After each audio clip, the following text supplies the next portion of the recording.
Happy Thursday morning po sa inyo lahat mga kapatid. Kumusta po ang ating umaga? Kumusta po ang ating paggising?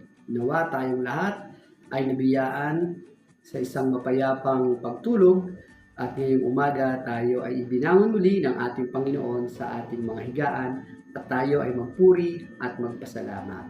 Kaya simulan natin muli ang ating umaga sa pamamagitan ng ating pagbubulay-bulay ng kanyang salita sa ating pong online morning devotion.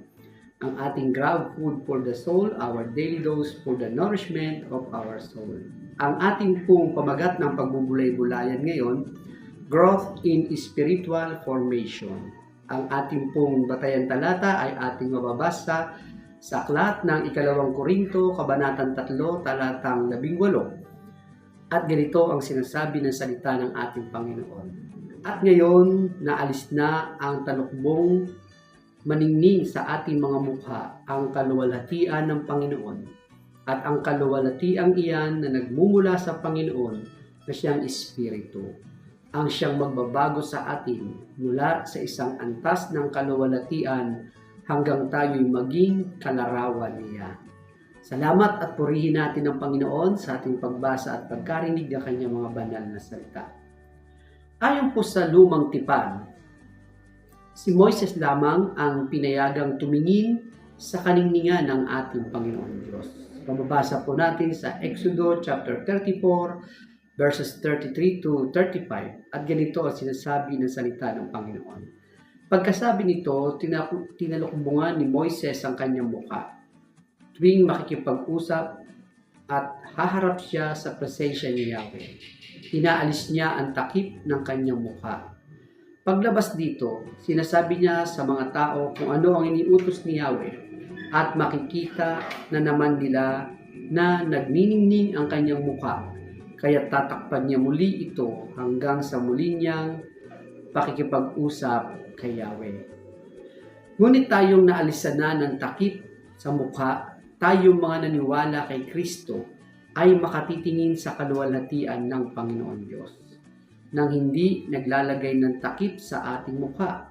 Ang kaluwalhatiang iyon ay naihayag na ng ating Panginoong Yesus. Kaya't ang wika po sa 2 Korinto 4:6, sapagkat ang Diyos na nag-utos na magkaroon ng liwanag sa gitna ng kadiliman ay siya ring nagbigay ng liwanag sa aming isip upang makilala namin ang kaluwalhatian ng Diyos na nahahayag sa mukha ni Kristo.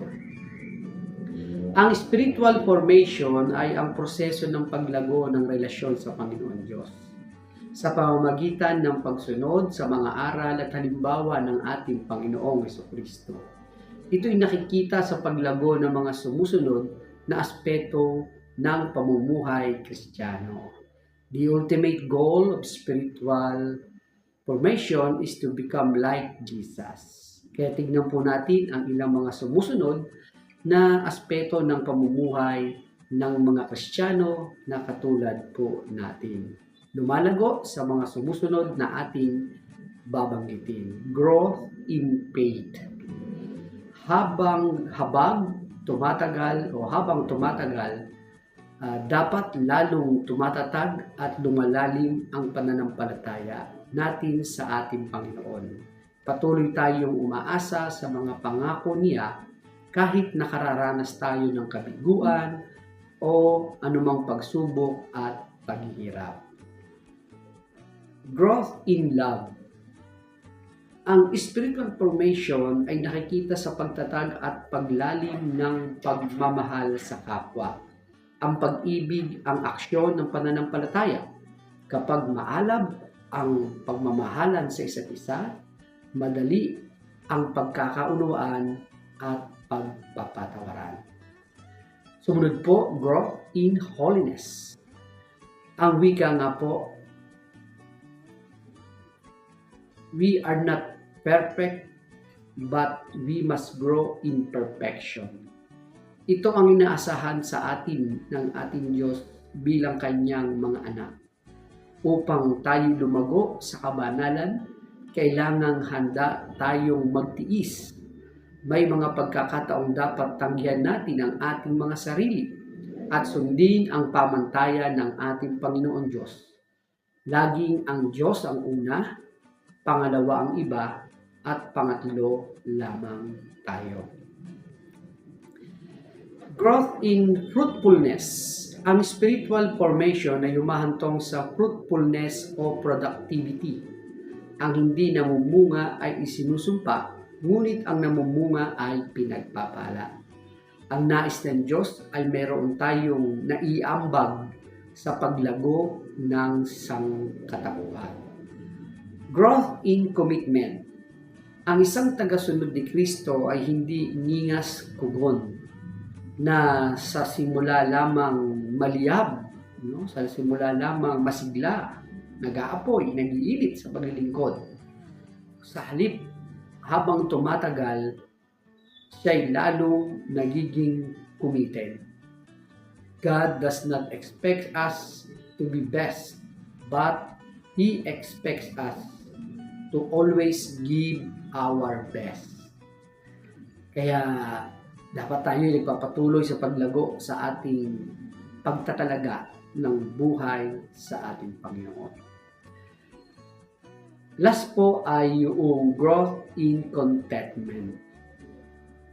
Growth in contentment. Ang isang tagasunod ng ating Panginoong Hesus ay madaling masiyahan sapagkat ang kasiyahan niya ay hindi nakasandig sa mga pagpapalang material, kundi sa mga bagay na tunay na may kabuluhan, may kinalaman sa buhay na walang hanggan. Ang identity niya ay hindi nakasalalay sa kanyang profession, kundi sa kanyang kaugnayan kay Kristo at sa katotohanan siya'y nilikha ayon sa larawan ng ating Panginoon Diyos. Purihin ang ating Panginoon at patuloy niya tayong ginagabayan, patuloy niya tayong pinalalakas, patuloy niya tayong tinutulungan upang tayo ay lumago sa pananampalataya, pag-ibig, kabanalan, upang tayo ay maging karapat-dapat sa ating Panginoon Diyos. Meron po tayong Yemilik Discipleship Journey kung saan ang ating mga paglalakbay ng ating mga pananampalataya ay hinahangad natin na from level 1 to level 4. Ganon din ang ating mga spiritual life. Kinakailangan din tayong mga magsipagpatuloy sa paglago sa katulad ng ating mga nabanggit kanina ng mga paglago sa pananampalataya, sa pag-ibig, sa kabanalan, sa pagiging mabunga, sa pagiging pagtatalaga ng buhay, at yung pagiging kontento. Kaya patuloy nating ipagpasalamat sa ating Panginoon Diyos sa pagkasi ng banal na Espiritu upang tayo ay magpatuloy sa ating paglago sa ating buhay espiritual. Tayo po mga kapatid ay manalangin. Salamat po aming Panginoon Diyos sa umagang ito sa iyo pong pagbibigay sa amin ng pagkain espiritual na siya naming magagamit sa aming buong maghapon na itong aming mga gagawin. Ingatan at pagpalain niyo po Panginoon ang aking mga kapatid na papasok sa kanilang trabaho. Ingatan at pagpalain din rin po, Panginoon, ang aming mga kapatid simula sa bata hanggang sa mga kabataan na magsisipagpasok sa kanilang mga paaralan. Ang iyo pong pag-iingat, gabay, karunungan, kalakasan ay maranasan ng aking mga kapatid na ito. Dinadalangin din po namin, Panginoon, ang aming mga kapatid na patuloy na dumadaan sa mga karamdaman lupang pangangatawan. Nababatid niyo po, Panginoon, ang bawat isa sa kanilang mga physical condition.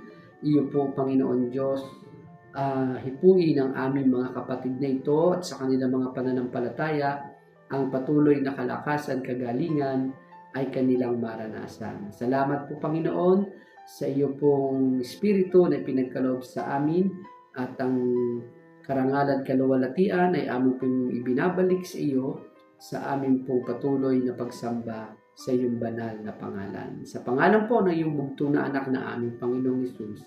Amen.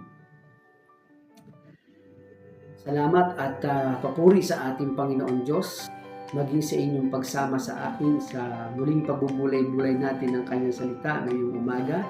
Muli po mga kapatid at mga kaibigan sa mga kayong lugar, sa mga kayong dako, maging nasa ibang bansa, ay friendly reminder sa bawat isa, be Christ-like in your workplace today, tumayo at maglingkod.